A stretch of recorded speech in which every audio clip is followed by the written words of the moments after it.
Muito bem, seja bem-vindo. Aqui quem fala é Marcelo Fávaro do canal Conta um Conto.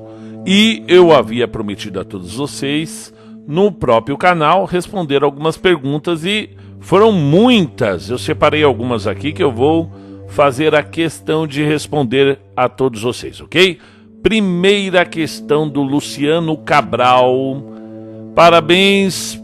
Qual é o seu conto favorito do Lovecraft? Ok, ó. Pessoal, para quem não conhece, H.P. Lovecraft foi um escritor lá de Providence e viveu no século passado, morreu cedo. E ele é um dos responsáveis por introduzir o terror cósmico, o horror cósmico, na verdade, né? Aqueles monstros tentaculares que vieram de outras existências, de outros éons, vieram do espaço e chegaram aqui no nosso planeta muito antes da nossa própria existência. E tudo isso ele desenrola, esse escritor, em uma grande mitologia que ele criou, não é? Que tem algumas universidades como a de Miskatonic, tem a Harkan, tem o livro do Necronomicon. Então ele criou todo um universo realmente, ok? E os contos que eu mais gostei foram Os Gatos de Hultar, que eu não vou dar spoiler sobre esse conto, mas ele é muito sinistro. Imagina uma cidade onde as pessoas não mexem com os gatos de jeito nenhum, porque aconteceu alguma coisa muito sinistra há alguns anos e que a partir daí, é melhor não mexer com os gatinhos. E o intruso, ele é um rapaz que ele vive numa existência isolada, até que um dia ele consegue subir uma grande torre e sair do subsolo de onde ele estava, e o que ele descobre na superfície é aterrorizante, é fora do comum. O Intruso e os Gatos de Hultar. Segunda questão, Gabi Dadinho. Minha pergunta: o que levou você a se dedicar a narrar os contos no YouTube? Obrigada. Bom, Gabi, o negócio é o seguinte, essa coisa de contar história é antiga, né? Já remonta a muitos milênios. E por que se conta uma história? Porque as pessoas contam a história para o filho, em volta da fogueira, os mais velhos para os mais novos. Primeiro, na minha opinião aqui, na minha vivência, para não esquecer da história. Você conta para que ela não se esqueça, não suma no mundo. Eu tinha um incômodo muito grande de ler livros e depois as pessoas comentarem sobre eles em reportagens, em entrevistas ou até ao vivo, algum professor falando, e eu não lembrava mais do que se tratava. Eu sabia que tinha lido, mas não lembrava mais sobre o que era. Então, isso incomoda bastante, né? Então, comecei a gravar as leituras. Eu falei, quem sabe daqui a 20, 30 anos, alguém fale sobre esse conto, eu posso chegar e falar, não, eu li esse conto. Tá até gravado, tá aqui. E eu lembro dele, ok? E também é uma grande inspiração a questão da Sherazade. Por que ela contava história? Para não morrer, não é verdade? E se a gente for pegar metaforicamente, a gente passa o dia contando história. Você que é um vendedor, você tem que contar história, uma história bem convincente para o seu cliente levar o produto. Com a sua família, você conta histórias com os seus amigos, com a sua esposa, com o seu namorado. Então, igual Sherazade, que contava histórias para não morrer, nós estamos aqui contando histórias para a gente não morrer de tédio também. Então, o Theo Bruno pergunta: parabéns, Marcelo, minha pergunta: já escreveu algum conto a partir de sonhos? Bom, minha resposta: quase todos os meus contos, eles têm alguma influência dos sonhos.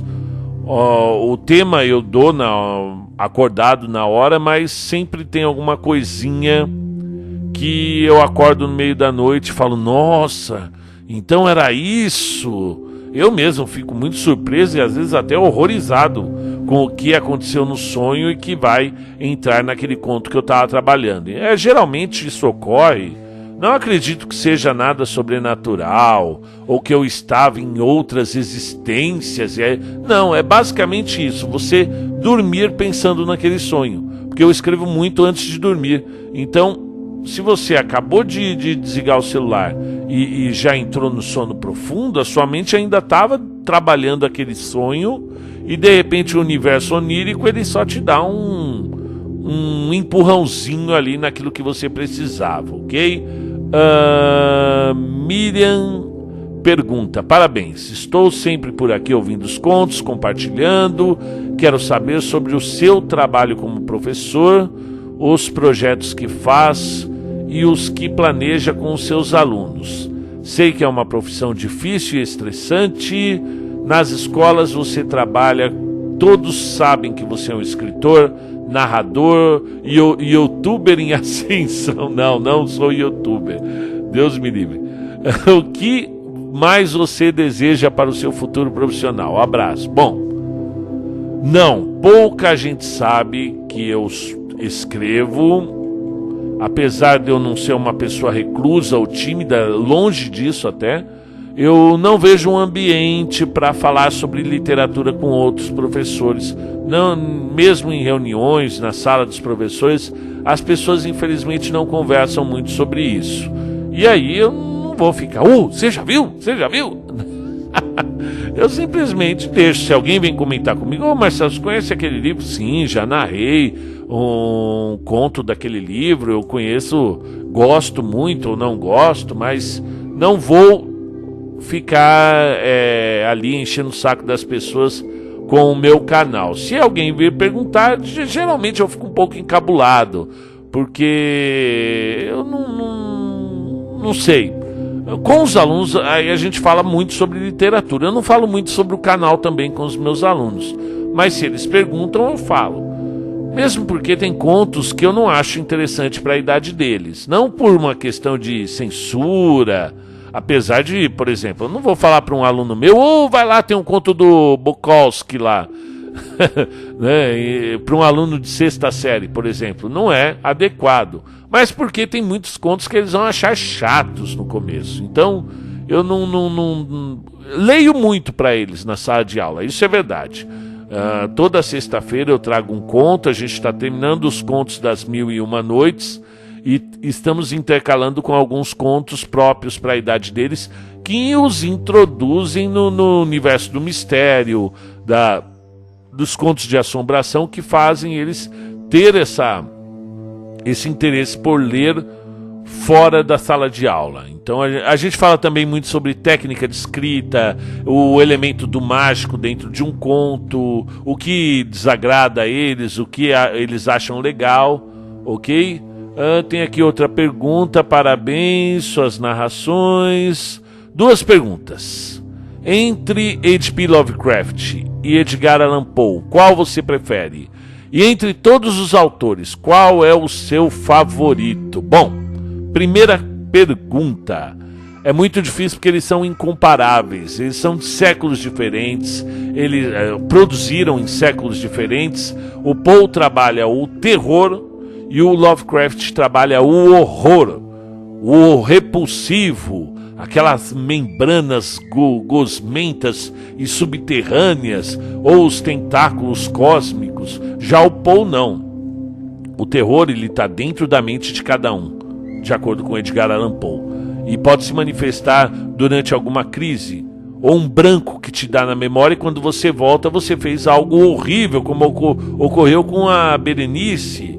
Ou vai até onde pode chegar a maldade humana, como no Barril de Amontilado. Mas se fosse para escolher entre eu escolheria a Mary Shelley, que veio primeiro.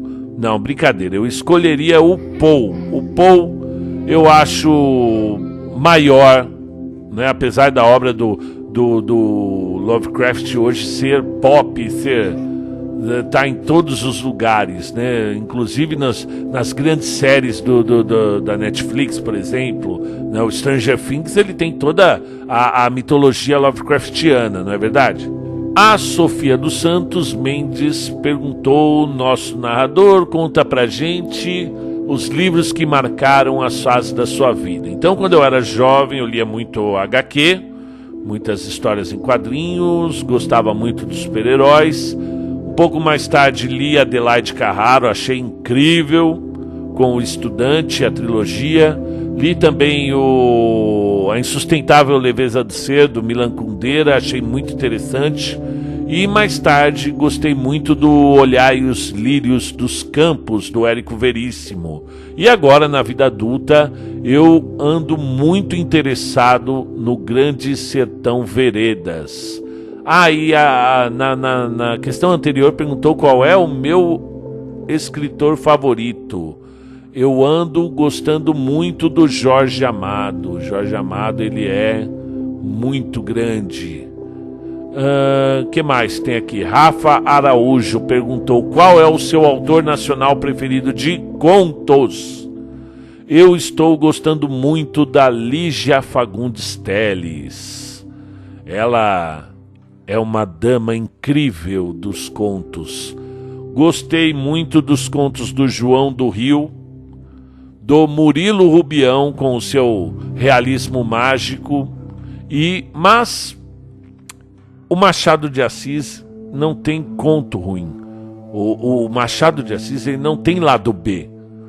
Sabe, aquele escritor que tem aquela obra que não é tão legal. O Machado não, ele só fazia gol de bicicleta. Ele não tinha o pé ruim para chutar. Silvia Denise Schimmer Soares. Você também escreve contos? Sim, o tempo todo eu escrevo contos.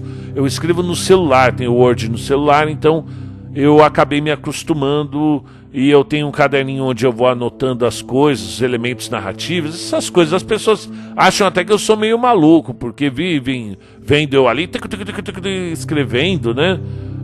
Guilherme Ribeiro Figueiredo, parabéns por essa marca.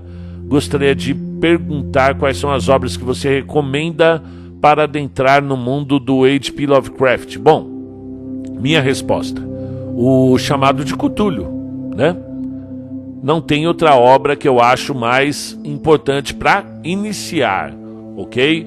Uma obra que eu não aconselharia. Se você está começando agora, não leia por enquanto As Montanhas da Loucura, porque eu sofri para ler, viu?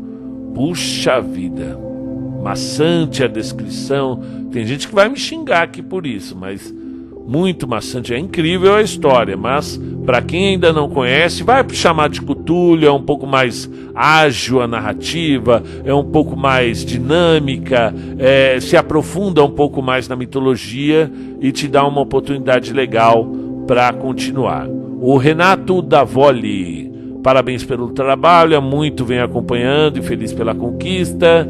Meu questionamento é: para além de deixar de procrastinar, qual seria o seu conselho para quem quer se aventurar em escrever contos, poesias, etc? Minha resposta: a vida não para mais, não é verdade? Você está o tempo todo se mexendo, se movimentando, indo de um lado para o outro, e você pode escrever na fila do banco hoje em dia, com o seu celular, no intervalo da aula, numa reunião chata, na espera do médico. Então é só você deletar os joguinhos do seu celular e, ao invés de entrar no Candy Crush, você abre o Word e começa a escrever o que está em sua volta. E ler muito, infelizmente, não dá para fugir, gente. Tem que ler pra caramba. Comecei a pensar em escrever o primeiro conto depois que eu já tinha narrado aqui no canal mais de 200 contos, fora o que eu já tinha lido anteriormente. O Anderson Senna pergunta: você acha que essa facilitação através das histórias contadas em áudio não leva ao comodismo à prática da leitura dos seus escritos? Sim, eu acho. Concordo plenamente. Você pode ficar assim preguiçoso ouvindo muito mais áudios do que ler. E você sabe que mexe com elementos diferentes do cognitivo, né? Você tem áreas do cérebro, a leitura é uma prática muito mais ativa do que simplesmente você escutar. No entanto, tem momentos que não tem jeito, não tem como ler. Apesar de eu não aconselhar você a trocar definitivamente a leitura pelos audiobooks, tem momentos que não dá para ler, como por exemplo quando você está praticando algum esporte, como uma caminhada e ali tal no fone de ouvido, ou quando você está dirigindo, está no trânsito descendo para a praia, é igual ao cinema. O cinema também acomodou muitos leitores, os filmes, as novelas, mas não é por causa disso que a pessoa vai deixar de ler, mas não deve deixar de jeito nenhum. O que eu acho interessante é que, por exemplo, o audiobook ele é um pouco mais democrático, né? No sentido, por exemplo, de uma pessoa que não enxerga, né? Um cego ou uma pessoa analfabeta, e ela tem uma proximidade. Aonde que uma pessoa que não lê poderia ter contato com a literatura russa do Chekhov ou do Dostoiévski? Então, para um início de intimidade com esses escritores, eu acho válido, mas não deve ser o único elemento. O Astolfo Pantúcio pergunta: já leu Rafael Montes? O que achou? Não li, mas vou ler. O Sen Junkie pergunta: parabéns, muito sucesso no seu canal, gostaria de saber qual a sua maior dificuldade na hora de criar uma história e como costuma superar essa dificuldade. E de onde costuma tirar inspiração para escrever? O Saint Junkie, a inspiração está em todo lugar. Está no seu professor da escola.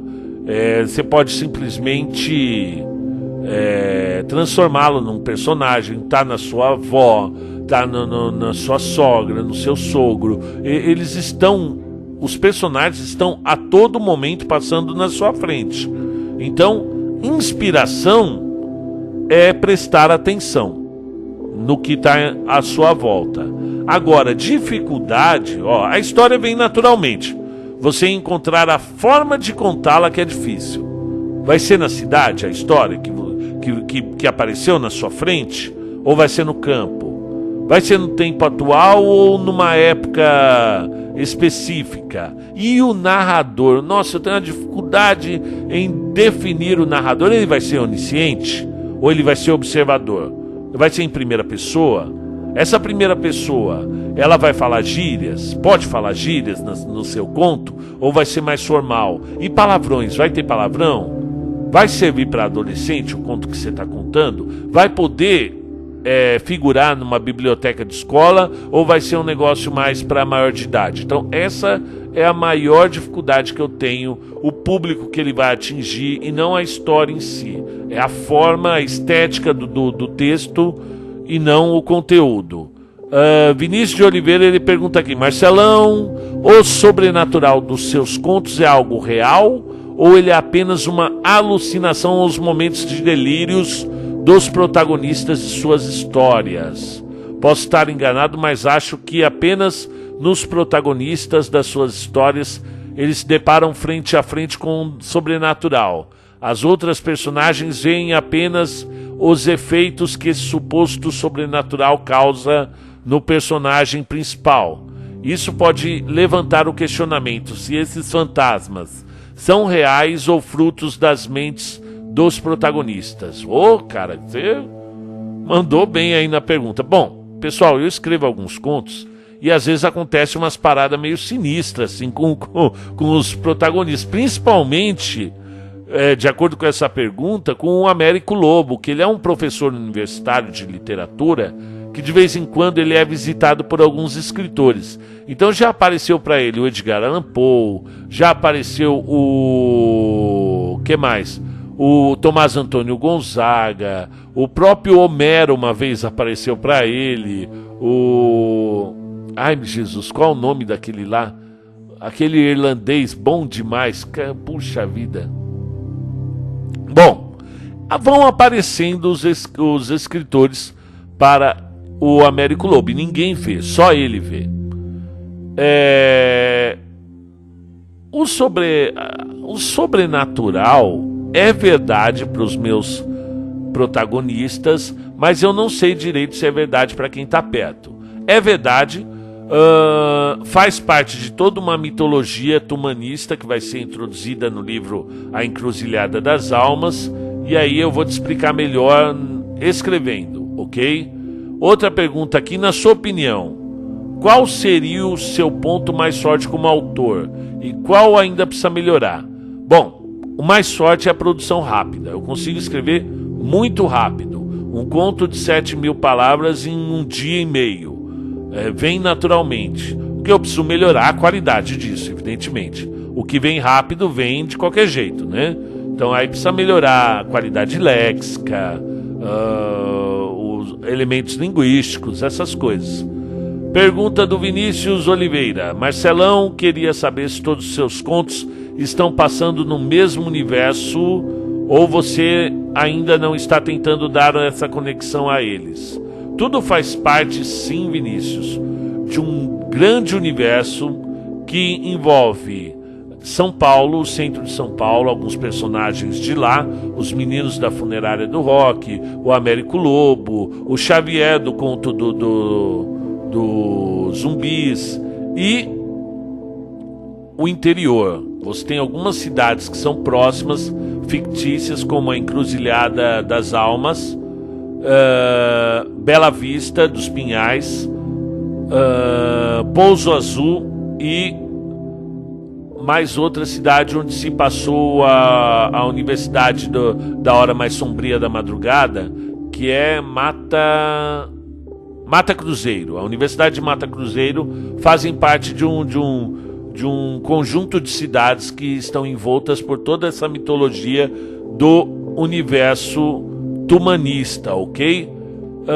O Dan perguntou, você já pensou em escrever quadrinhos? Sim, eu até desenho moderadamente bem, preciso de um curso, é claro, quem sabe um dia eu vou escrever os quadrinhos das minhas histórias, ou das histórias dos outros. O Márcio Parente, você já publicou algum livro dos seus contos? Não, o primeiro livro sai ano que vem, isso eu posso prometer a vocês, nem que eu tenha que vender um dos meus filhos adolescentes. O Márcio Parente perguntou, quais são os seus critérios para narrar os contos inscritos? Gente, teve conto que eu achei chato pra caramba, eu narrei, aí eu falei, já que já narrei, vou postar para ver qual vai ser a reação. E me surpreendeu do público adorar, gostar, pedir mais. E aí depois eu dei uma leitura novamente no conto e falei, não, realmente não era eu que li errado, né? Mas o que eu mais levo em consideração para narrar um conto aqui é o respeito ao leitor. Se o escritor não faz o leitor de besta. Porque se o leitor sente que está sendo enganado, eu também vou me sentir. E aí eu paro de narrar, jogo fora a narrativa. Eu preciso ver verdade naquele conto, mesmo que ele seja de um universo mágico, que existam elementos sobrenaturais, mas que tenha verdade nesses elementos. O Raul Beltrão perguntou aqui, fechando a última pergunta, quando o Américo Lobo vai voltar? O Américo retorna, minha resposta, Raul, o Américo ele retorna esse ano ainda, antes do Natal, em um conto.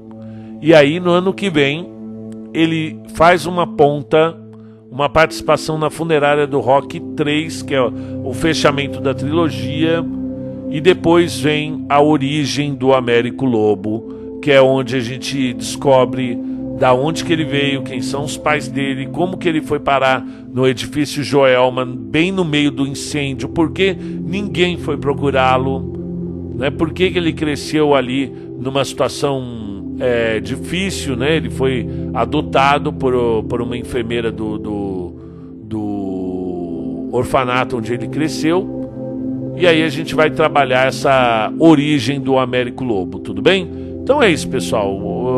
Foi divertido responder essas questões. Eu poderia aparecer em vídeo, mas aí um vídeo desse aqui de 15, 20 minutos ia me dar um trabalho na hora de editar. Ele ocupa muito espaço em vídeo. Aí, bom, resumindo, vocês não precisam ver. Quer ver o narrador? Pode ir lá no Instagram, tem foto. Toda semana eu posto alguma coisa, eu converso com vocês, tá bom? Então, inscreva-se, acompanhe os próximos contos e vamos até a próxima. Muito obrigado, até mais.